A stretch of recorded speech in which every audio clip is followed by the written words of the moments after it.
ये उस समय की बात है जब महात्मा बुद्ध अपने अंतिम समय में थे। उन्होंने अपने सभी शिष्यों से ये कहा, यदि किसी के मन में कोई शंका हो तो अभी मुझसे पूछ लो, यही उचित समय है। बुद्ध ने यही बात 3 बार दोहराया, लेकिन किसी भी शिष्य ने उनसे कुछ नहीं पूछा। तब बुद्ध ने स्वयं से ही अपने शिष्यों से कहा कि अब दीपो भव, अपना दीपक स्वयं जलाओ। खुद के दीपक पर कभी किसी के शरण में मत जाओ और ना किसी पर निर्भर रहो। स्वयं से हर चीज करो, हमेशा अपने शरण में ही जाना। किसी को मत खोजो, बस स्वयं खुद को खोजो। महात्मा बुद्ध ने पूरे जीवन लोगों को मार्ग दिखाया, उन्हें सही मार्ग पर लेकर आए, जीवन की नई धारा के बारे में बताया, उनको जागरूक किया, उनकी सोच को जागृत किया, जिनके बारे में कभी वो सोचते भी नहीं थे। सभी मनुष्य एक यर्थ के भांति जीवन जी रहे थे। उन्होंने उन्हें चेताया, उन्हें जगाया।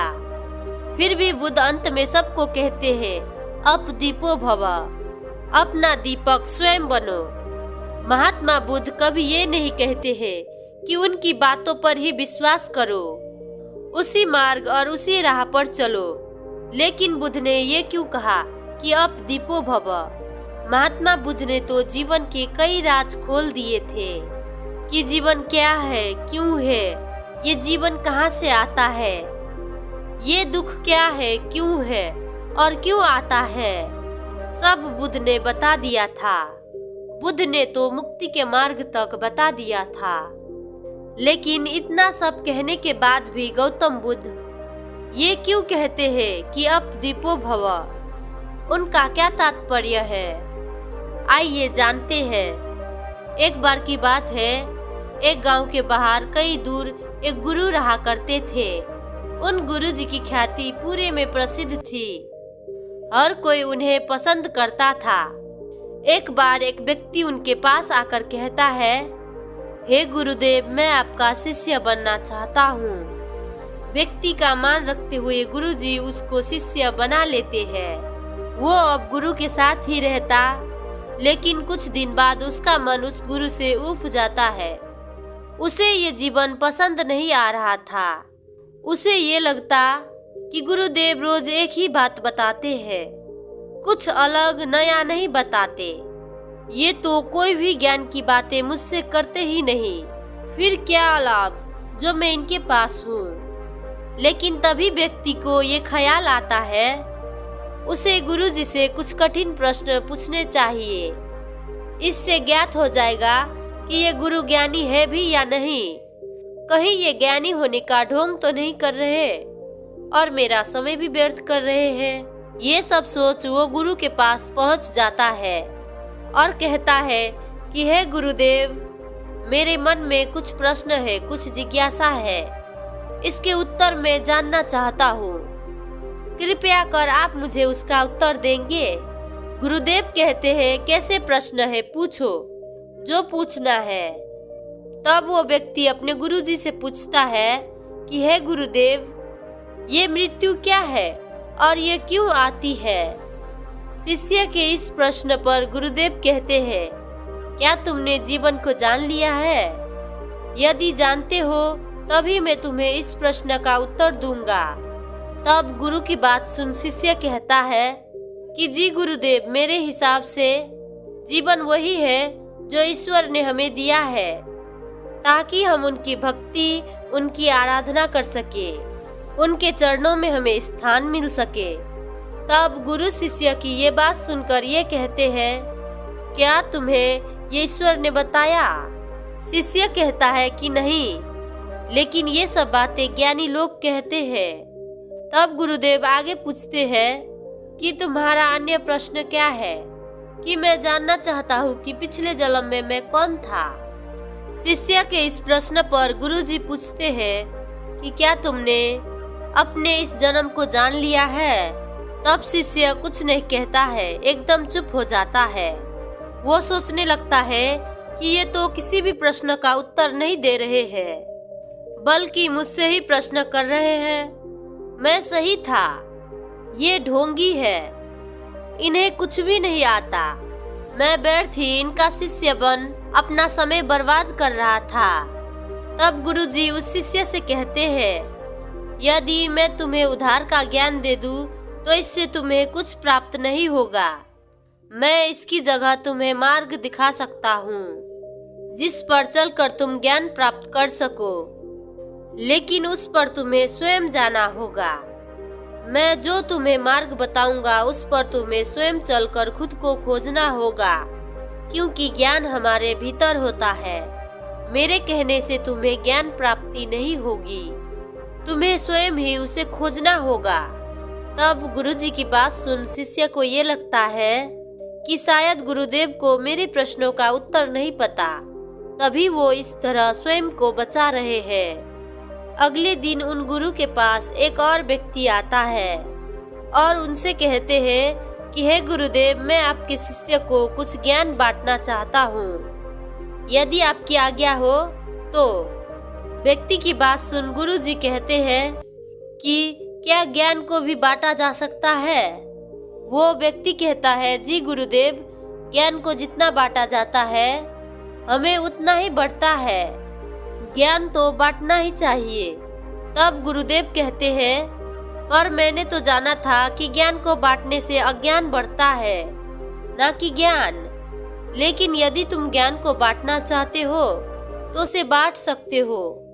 व्यक्ति एक रात के लिए वहीं रुक जाता है और अगले दिन गुरु के सभी शिष्यों को एकत्र करता है, उन्हें ज्ञान देना शुरू करता है।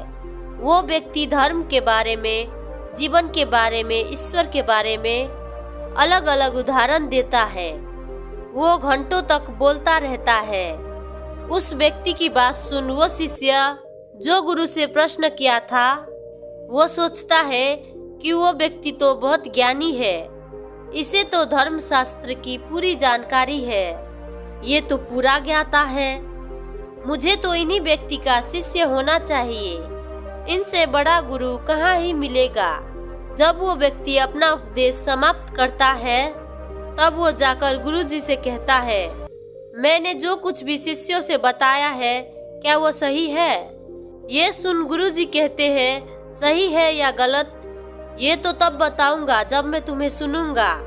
तुमने कुछ बोला ही कहाँ? मैं तो कब से तुम्हारा प्रतीक्षा कर रहा था तुम्हारे बोलने का कि अब तुम बोलोगे, लेकिन तुमने तो कुछ कहा ही नहीं। ये सुन वो व्यक्ति हैरान हो जाता है कि मैं इतनी देर से इतना सब कुछ तो बोल रहा था और आप कह रहे हैं कि मैंने कुछ भी नहीं कहा।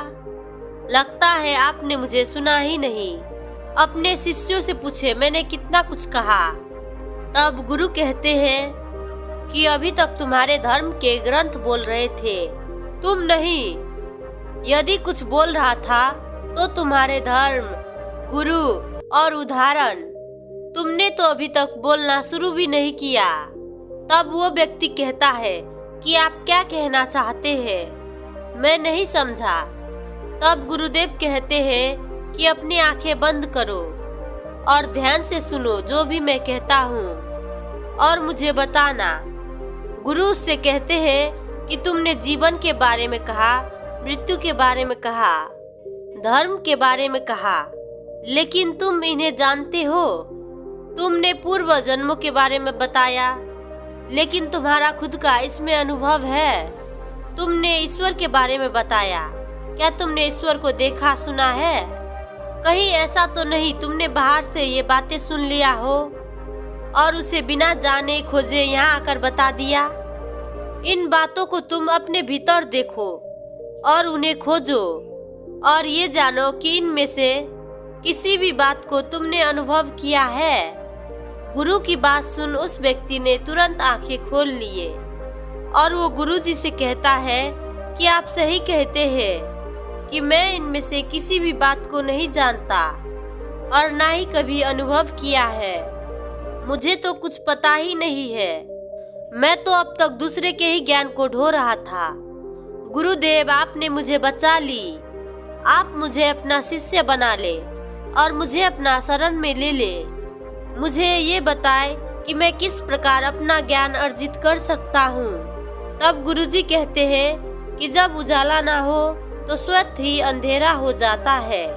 यदि अंधेरा ना हो तो उजाले को होना ही पड़ता है। ठीक इसी प्रकार अज्ञान ना हो तो जो बचता है वो ज्ञान ही होता है। यदि तुम अपने भीतर से अज्ञान हटा दोगे तो वहाँ स्वयं ही ज्ञान आ जाएगा, या फिर अपने भीतर ज्ञान को खोजो, तब भी अज्ञान स्वयं ही हट जाएगा। बुद्ध ने हमेशा पूरे जीवन लोगों से यही कहा कि आओ और जानो। उन्होंने अपने विचार कभी किसी पर जबरदस्ती नहीं थोपी, ना उन्होंने कभी किसी को कहा कि मेरे कहे अनुसार ही चलो। बुद्ध का केवल एक ही मकसद होता था कि स्वयं अनुभव करो, अपने अनुभव से सीखो। अपने अनुभव के आधार पर ही लोग उन्हें समझे। इसलिए गौतम बुद्ध ने अपने अंतिम समय में कहा, अप दीपो भव, अपना दीपक स्वयं जलाओ।